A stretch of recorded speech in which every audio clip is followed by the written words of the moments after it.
back in 1991. This afternoon, I have the great honour to extend a very warm welcome indeed to two people, Bertie Ahern and Tony Blair, who as Taoiseach and British Prime Minister have assured their place in the complex history of these islands. Their great shared legacy is, of course, the Good Friday Agreement, which underpins the peace that Northern Ireland enjoys today. For 6 years, serving in the Department of the Taoiseach, I worked closely with the Taoiseach and with the Prime Minister and saw at firsthand how, together, they managed the peace process and ultimately also developed, in their time, unprecedented levels of cooperation, understanding and goodwill between London and Dublin. So we have a lot to talk about the past, about the present, and particularly also about the future. As usual, we welcome your questions, which you can send to us now or at any stage throughout this event using the Q&A function on your screen. And we'll get to as many of these questions as we can in the time available. This event is on the record, and you're also welcome to tweet about this event using the hashtag IIEA30. So let me turn, if I may, before we see the questions come in, let me turn straight away, please, if I may, to you, Tony Blair, and then just to maybe pose a question to you, which I'll also pose to Bertie Ahern. But you and Bertie Ahern were in office together for some 10 years. And in fact, your times in office were absolutely in parallel with one another. You obviously built up a great level of understanding and trust throughout that time. To what extent was this important in driving the peace process? Well, Michael, first of all, thank you very much for inviting me to the IIEA event, and let me thank you as well for your enormous contribution to the peace process, because I remember you well in those years and how assiduous you were in managing what was a very difficult time. And the truth of the matter is, I mean, the Good Friday Agreement and the peace process would never have happened without Bertie Ahern and without his personal involvement, personal commitment, and the characteristics he brought to the negotiation, which we're always trying to find a way through, preparedness to look forward and not back, to respect our history but not live in it, and to negotiate what were extremely and remain extremely difficult things with a great amount of wisdom and intelligence and humor, all of which we needed at many points during this. So yes, it was one of the things you learn about politics when you're operating at the highest level is that even if you're at the highest level, it's the very basic human relationships that often matter the most. And I think not just with Bertie, but with others in the course of the peace process, the personal relationships and the ability to gain strong elements of trust and understanding were absolutely essential, because we were dealing with very, very sensitive issues. And, the history of British-Irish relations, as you know well, are extremely fraught. And for both of us, therefore, we were often addressing different, sometimes diametrically opposite audiences. And that personal relationship was very important in allowing us to do that, whilst not losing that trust and confidence. And, I honestly, I say this to people always when they ask me about my time as Prime Minister, that I really could not have had a better partner, better colleague, and ultimately a better friend in that negotiation than Bertie Ahern. Thank you. Just if I could come to you maybe with a similar question, Bertie. You had to manage obviously the complexities of the peace process from this end here, and it was part of the great strength of the process that the two governments indeed were able to work so closely together. But it can't always have been easy to agree. I mean, as Tony said, there were many complex, difficult, challenging issues. But how would you characterise your relationship with the Prime Minister? Well, Michael, it's good to see you, and delighted to join with you today, and good luck for all of these events that are around the anniversary. I think the great thing working with Tony Blair for me was that I think even in opposition, we had built up a relationship that we trusted each other. And both of us had committed in that summer of 1997 that if elected, and his election was a bit more assured of mine because he had an enormous majority, I had to work my way through through a coalition to get some extra support. But, you know, we had decided that we were going to give this thing a real shot. And one side couldn't do that. I mean, the Irish side could not do that. It was the fact that Tony was prepared to put in a huge personal commitment, to put in enormous hours. I mean, we always think on our side how busy we are. The reality is that, you know, the UK is a huge country. It's huge international involvement. And, you know, to get the Prime Minister to dedicate himself to give the hours that he did, that winter of 97 into spring of 98, to stay at the talks for that entire week, and just to be over it every weekend. I remember fondly those phone calls to Chequers, those phone calls in the car to Tony when he was moving around. And, you know, I think by the time we got to Good Friday, I remember George Mitchell, and we think of him today. I know he's battling some health issues, but, you know, he said, well, that's the end of that bit. Now you have to implement it.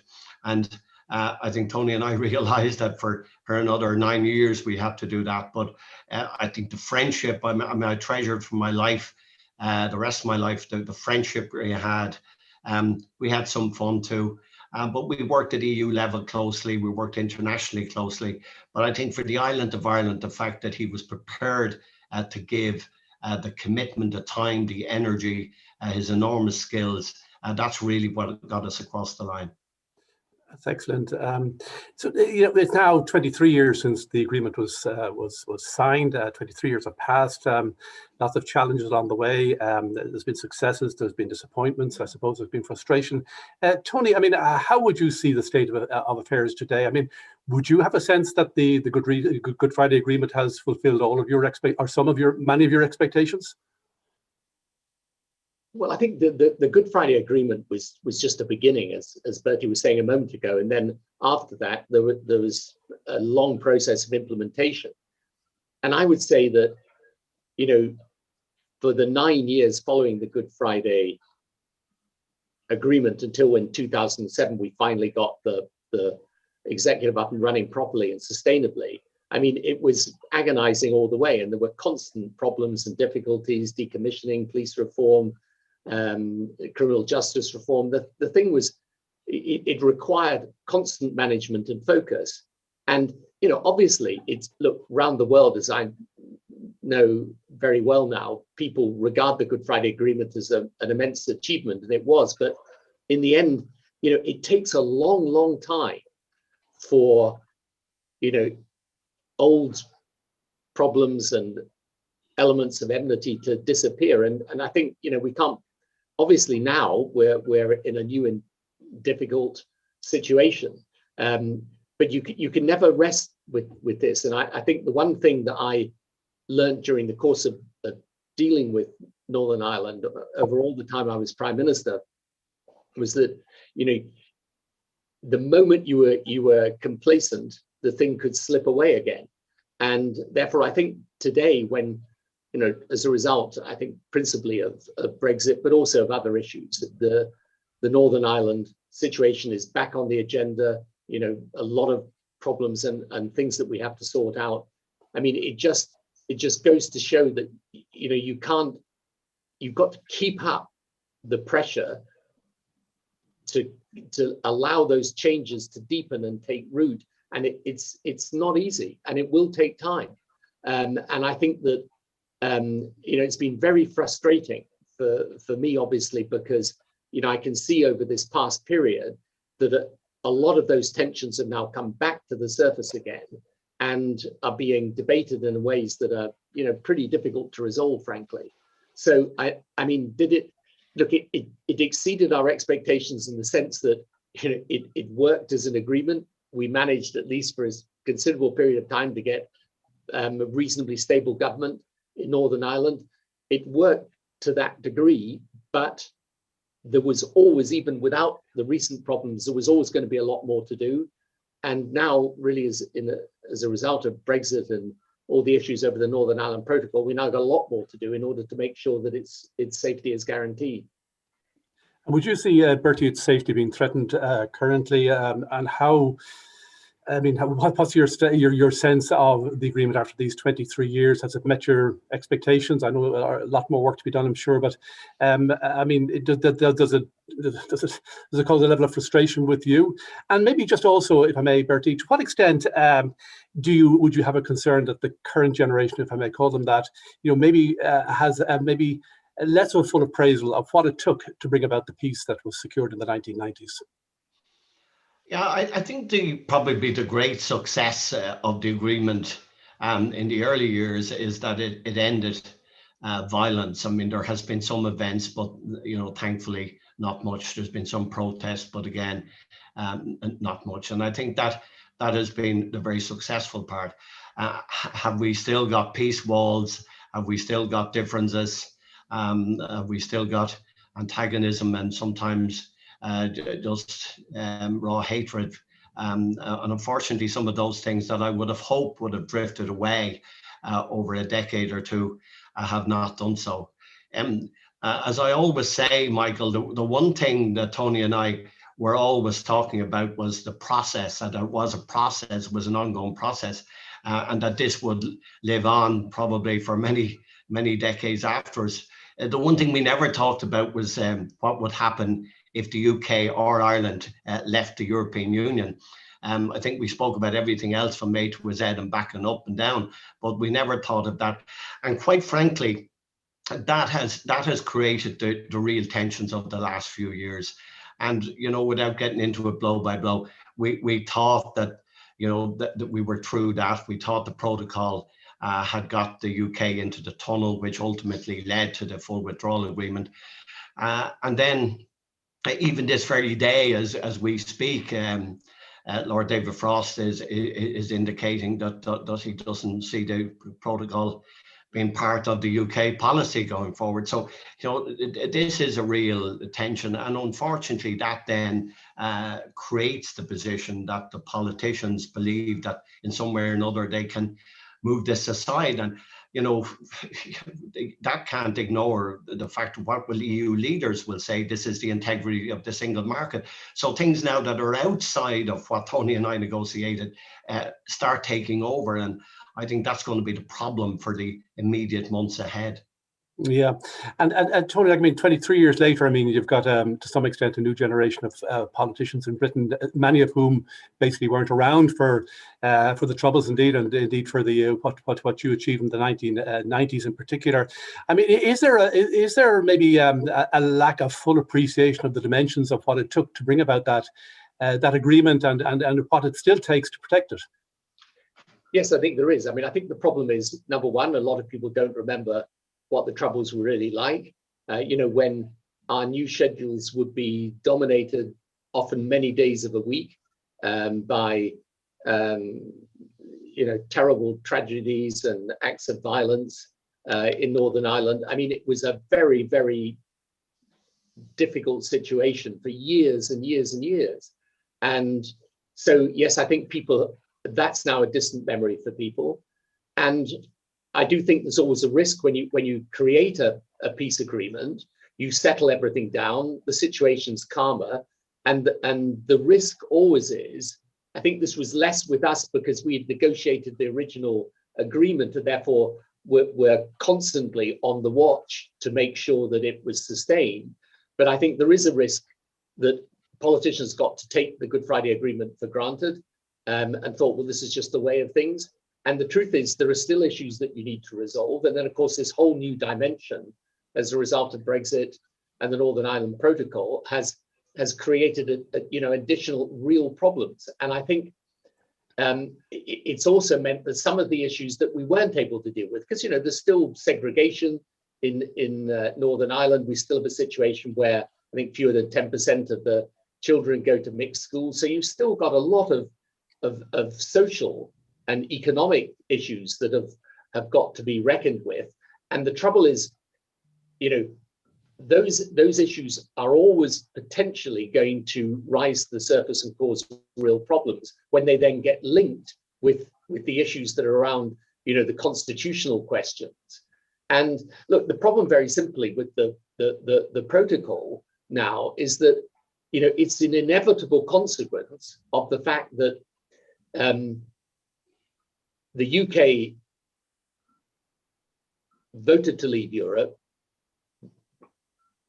We took Britain out of the single market and the customs union.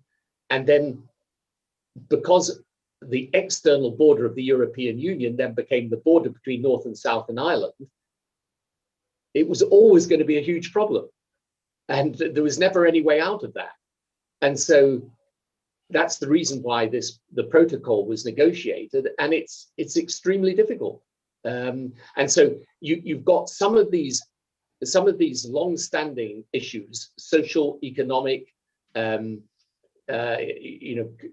context of the conflict that is elements of the conflict that's still there, and then you've got this new addition of a constitutional challenge that the Brexit situation brings about. So I think, what I constantly urge the government today is to realize that if you want to protect the Good Friday Agreement, you've got to work at it hard. You've got to be prepared to really devote time to it. And, with the best will in the world, that can't just be left to the Secretary of State. It's also got to engage the interest and attention of the Prime Minister and the whole of the government, because otherwise, what we have built up with a lot of hard work and effort is going to be at risk. Yeah, I think we'll come back to, if we may, to the protocol issue and maybe issues around Brexit a little bit more later on. But I see there's an early question in around one of those unresolved issues, which is, if I may put it to you, Bertie, the legacy issues. Again, most recently manifest, I suppose, in the coroner's report on the Ballymurphy killings back in 1971. So, indeed, some of the issues, several issues, were not resolved on the day in 1997. Some of them have been resolved since. But a question from John Cushnahan, a former leader of the Alliance Party and MEP. How do both speakers believe the legacy issues should be addressed? So, Bertie, could I put that one to you first? Well, I think from the day we negotiated the Good Friday Agreement, we've been trying to deal with the legacy issues, and there were a number of events that happened early on. Tony agrees that we would deal with the Bloody Sunday issue, and we had a long, detailed inquiry that was successfully concluded insofar as I think the relatives appreciated that. It didn't bring back anybody that was killed, we know that, and it didn't solve all the problems of those who were injured, but I think it was a decent, genuine attempt to deal with it. Then we looked at some of the other cases and we made some progress on that. And then after our time, the governments and the parties in the North agreed to Stormont House agreement back in 7 years ago. Now, I accept that if the Stormont House agreement was as perfect as everybody genuinely tried to make it at the time, then it probably would have been implemented now. The fact is it isn't. But the way to resolve that, Michael, is for the governments and the parties to sit down and see where it's not working and see what changes that they have to make. And there's a lot been written in recent days about that. But I think the Stormont House agreement is fairly good.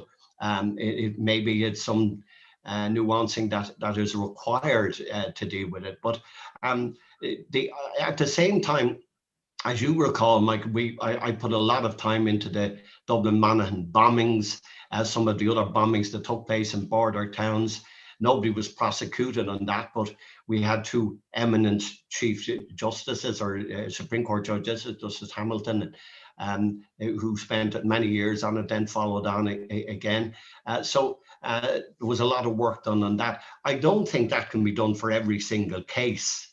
I don't think you can take 40,000 cases and deal with them all to the same extent. So there has to be a process of dealing with that.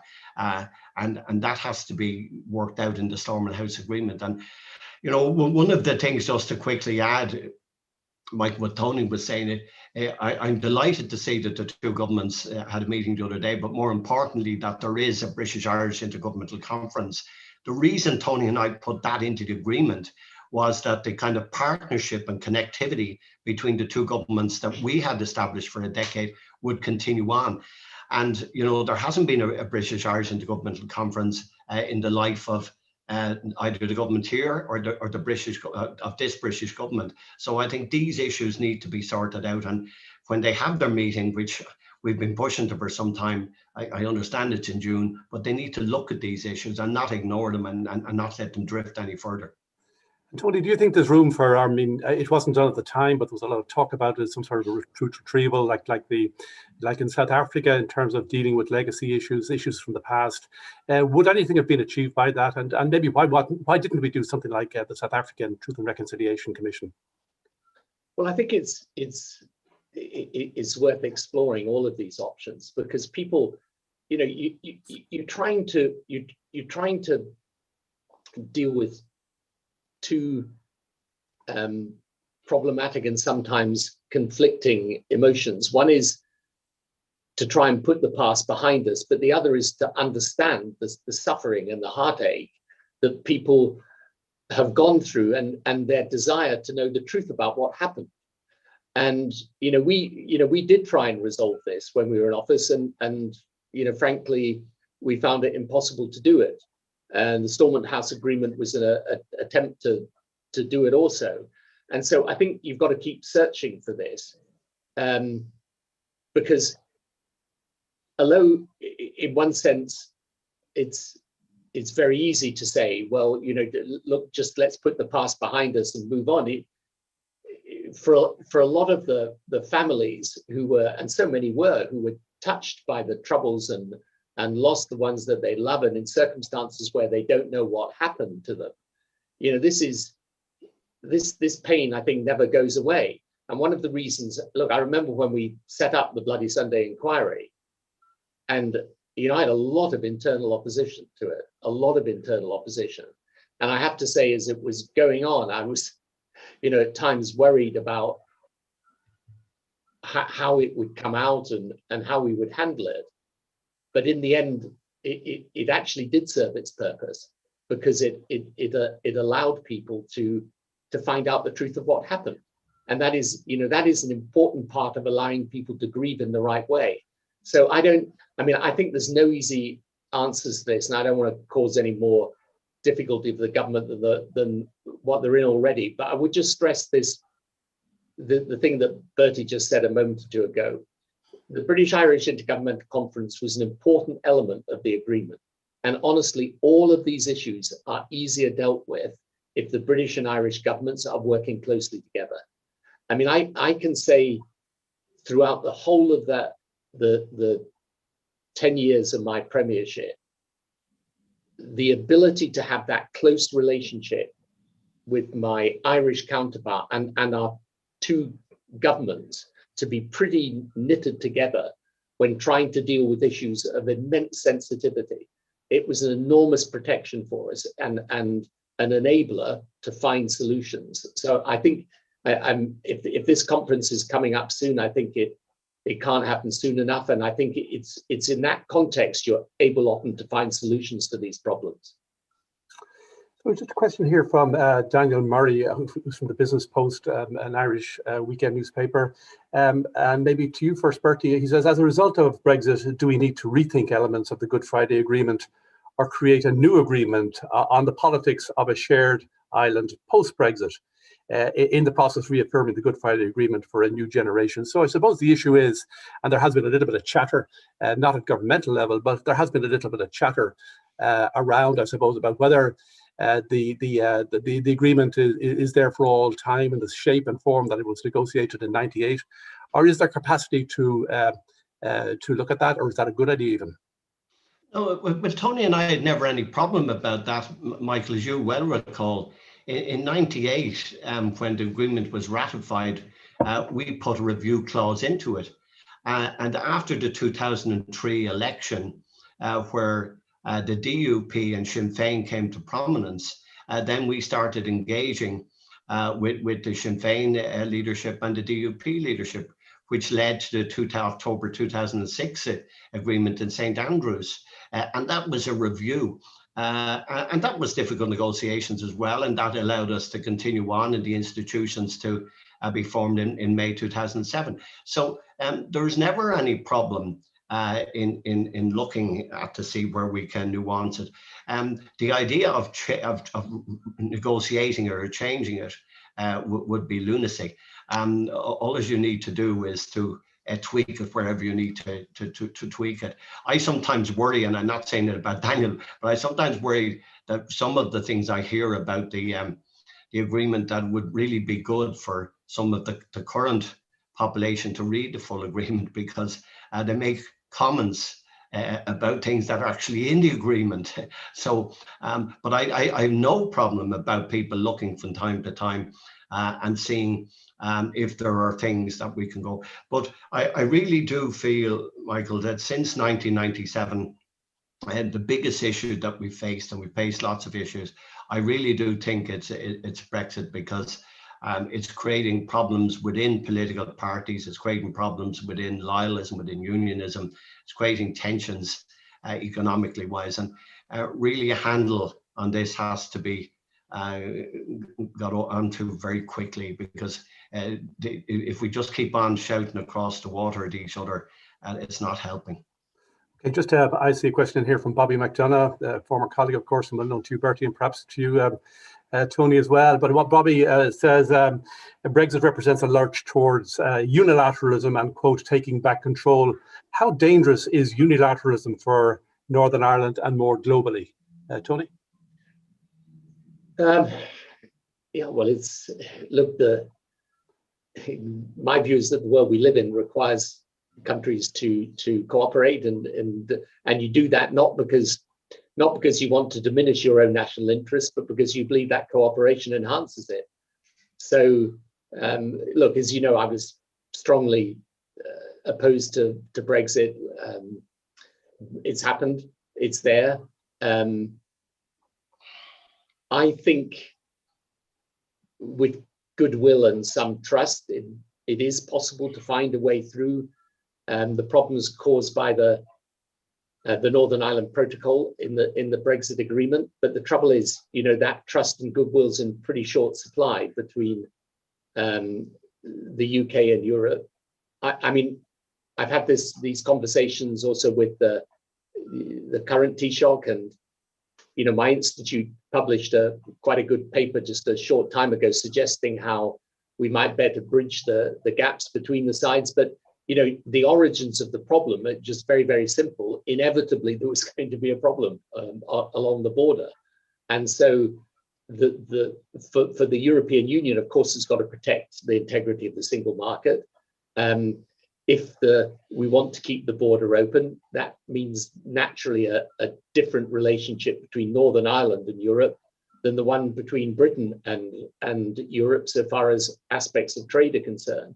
So I think that it is possible to find a way through, but it will require us to cooperate and work strongly together. And you know, one thing I think,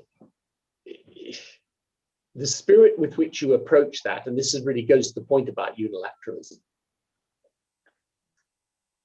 You know, we would never have had the Good Friday Agreement if I played to my audience simply and Bertie had played to his audience simply. Right?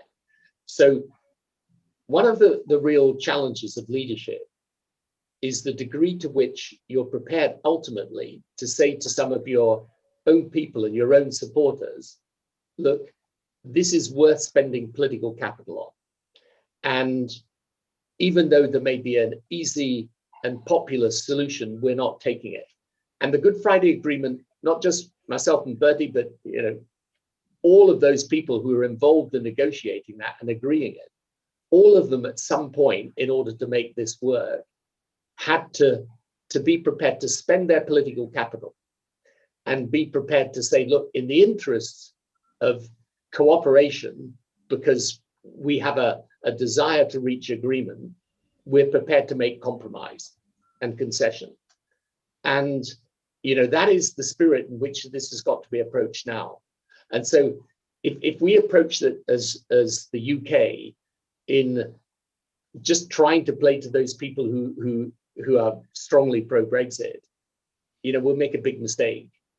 We've got to try and search for a way through and be prepared to do that, not in the spirit of unilateralism, but in a spirit of common and shared interest and values. Yeah, Bertie, if I could just come back to you, if I may, in relation to a question here from somebody who's well known to both of you. Your former press secretary, Mandy Johnson, has a question in asking you no less, what would each of you do to resolve the current situation if you were in office? Obviously, you have the privilege, or the fact is you're not in office. We appreciate that. But if you were in office today, confronted with the doubts that the issues in around the protocol, I suppose the absence of the reconciliation that you would have hoped for arising from the Good Friday Agreement. If you were in office today, Bertie, as Taoiseach, is there any first step that you would make to try and ease the situation and to bring about sort of a return to greater tranquility? Well, I think there are two things. One, directly on the British and the Irish position, the Intergovernmental Council is the obvious way, and trying to build up, trust and confidence and solidarity between the teams. And it's not necessary for the Taoiseach or the Prime Minister to be meeting every month, but of terms of quarters, they can meet, ministers can meet. So that was the idea, that's how it was framed, and I think that will help. On the protocol, it's a bit more difficult because it's not our call. We just feed in to the European system and working with other countries, and that's not easy. And I know Simon Coveney has been doing that as Foreign Minister very well, but there are difficulties because sometimes maybe there are things we would compromise on, but Europe won't compromise on.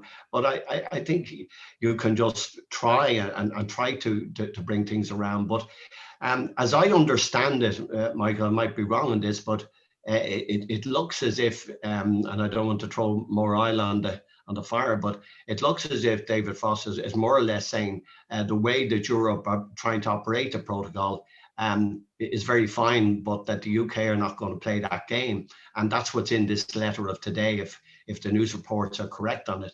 Now, that will give the inevitable response from Europe, I'm sure. And I don't want to spell out what I think that would be, but it's fairly obvious. So therefore, this horse is running away from us. And I think I think Ireland and Britain need to try and work on that, and we have to work through the EU. But it's not good, and we're at the start of the marching season. We're in enough of tensions, we're enough of problems, and really it requires hands-on, dedicated. I know we're in the middle of a pandemic, and I know we've all the other difficulties, but this needs some careful handling on all sides. And Tony, if I could put the same question to you, I mean, I don't suppose Boris Johnson is calling you looking for advice on Northern Ireland, but if you were to do so, is there any singular piece of advice that you would offer him at this stage to calm things a little bit? Yeah, but I mean, I think the advice I would give him is to try and break the operation of the protocol down into the practical parts of it, because it's all about the goods that move from Great Britain to Northern Ireland, and then Northern Ireland potentially down into the south. So you've got to look at the actual facts of what is happening. Try and work out where, for example, there may well be cases where it's very obvious the rules will carry on being aligned. So you may be able to deal with some of these issues in a consensual way. But I think the other thing that I'd say is, sometimes it's one of the things I think we learned with the operation of the Good Friday Agreement, as I say, because we made that agreement, but then there was a whole series of other things that had to be agreed after it. And sometimes what you need to do is you just need to keep going at talking through all the different issues, and doing it really not by public megaphone, because that only inflames the situation, but doing it in a way which allows you then to try and, as you discussed with the Irish government, the European Union, allows you to see where you might be able to remove obstacles, ease the path towards doing things. Because the Northern Ireland Protocol, I mean, it was negotiated by the same people who are now questioning it. So it's not as, this was not an inherited agreement. this was an agreement that was signed and entered into by the very people now talking about it.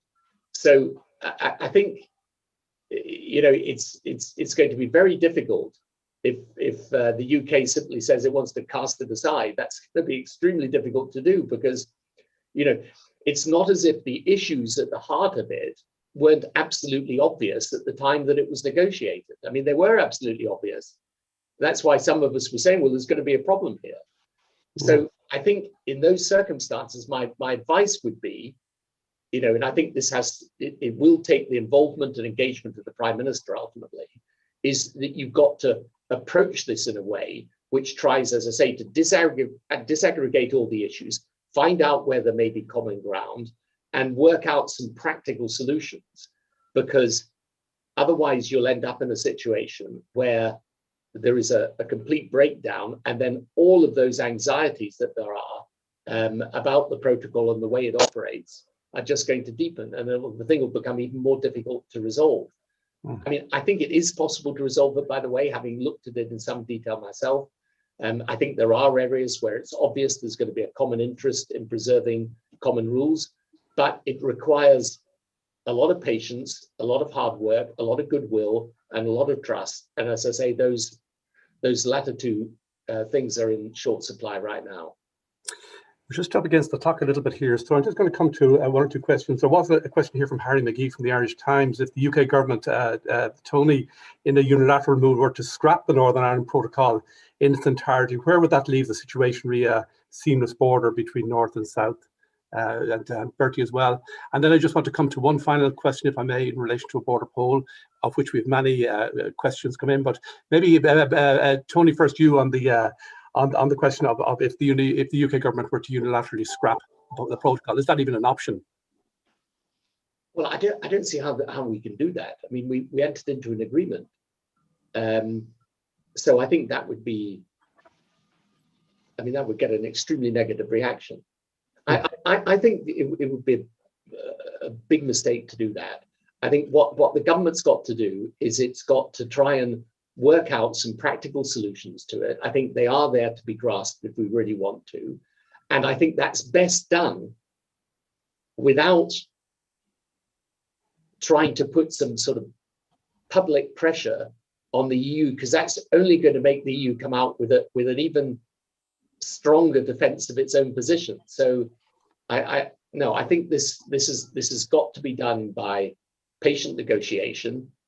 You know, the British government, the Irish government, the EU, in theory, everyone wants the same thing, which is that you're able to come together and make a proper agreement to keep the border open and to allow the protocol to function. So I think that's the best thing for them to concentrate upon. Okay, Bertie, just to come to you, if I may, unless you want to come back in on that, the protocol issue and the idea of a unilateral abandonment of it. But I just want to come, because we've many questions of all the issues. The most we've questions on is on the question of a border poll, and we're drawing up against the clock here. So I just want to just maybe ask the question. I see one in from Dermot O'Leary from Goodbodies, for example, stockbrokers, in relation to this, but there's many others as well. Bertie, you first, and then Tony, and we're going to really have to wrap up on this particular question, but I suppose it's the question of the day. You know, under what circumstances should there be a referendum on Irish unity? And do you think, Tony, would the UK government facilitate this? But starting with you first, obviously it's very topical here, it's become topical here. So is this in prospect, Bertie? Well, listen, it's going to be a big issue, and it's going to continue on being a big issue. And back when we had the 20th anniversary of the Good Friday Agreement in Queen's, when Tony was there and Bill Clinton was there, George Mitchell, I said at that stage, we had made provision for it in the agreement. It was clear that someday we would have it, and that was spelled out. But I said then, and I say the same today, there are three conditions as I see it. One, that the institutions have to be working and working satisfactory. And at that stage, they weren't. They were up and running for the last 18 months or so, but they must continue to run before you could get into that space. The second one, you have to do the planning. There is not a lot of planning done. There are various academic groups and others now doing that, and I think that'll help. And the third thing, I think there has to be some persuasion of at least a reasonably large proportion of the unionist community that they see this as the way going forward.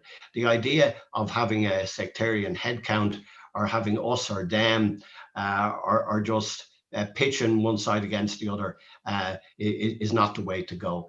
So my summary of that, Michael, is we're some years away from it. I hope it does happen, but it has to be done carefully and in time.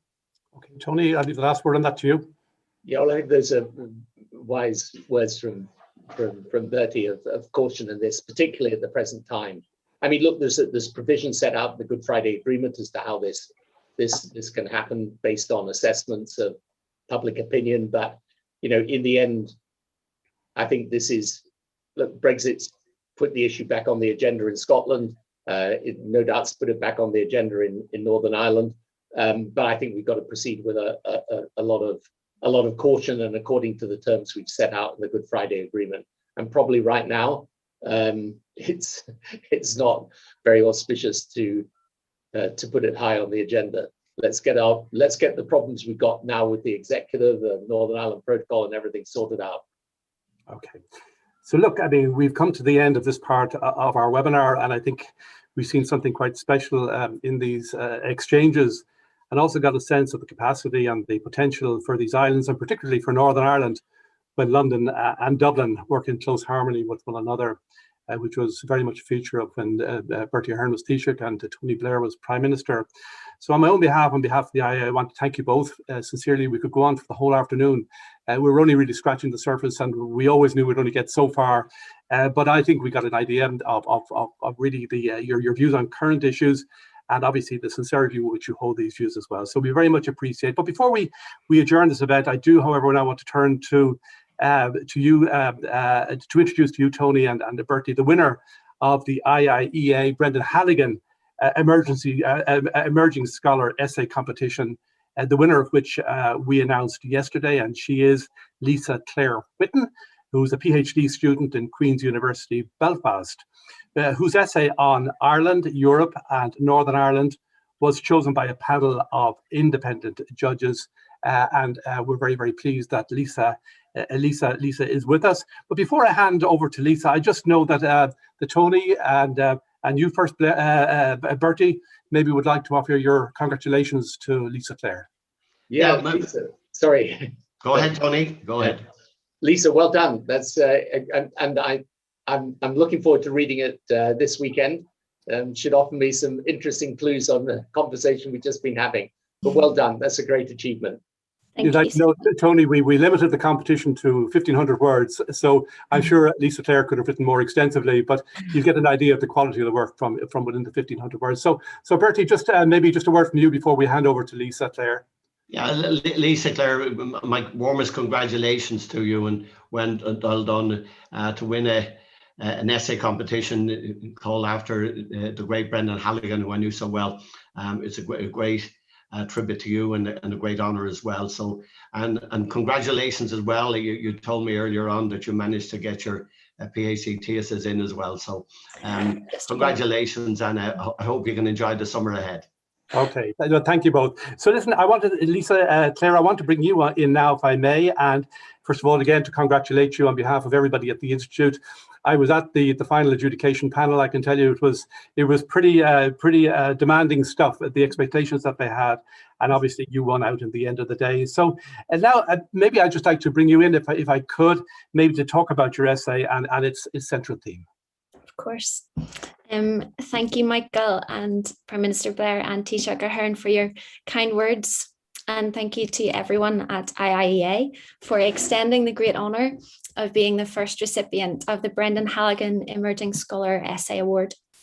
It truly is a privilege to be associated in this small way with the work and legacy of Brendan Halligan. I believe Taoiseach Martin, in his address yesterday, described him as a guiding light, which I thought a powerful and fitting metaphor. I was asked to make some brief remarks about the essay I submitted, but if I may, I first wanted to just say something as a direct beneficiary of the piece so far discussed at today's event. As mentioned, I'm currently based at Queen's University in Belfast and zooming into you today from Northern Ireland, where I was born and raised. I have some very early childhood memories of army checkpoints and bomb scares, but the vast majority of my life has been lived in post-agreement Northern Ireland.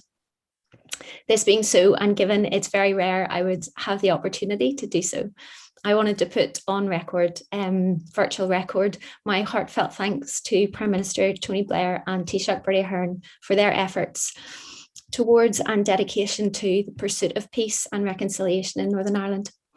I'm one of the 1.9 plus million people whose lives have been better as a result.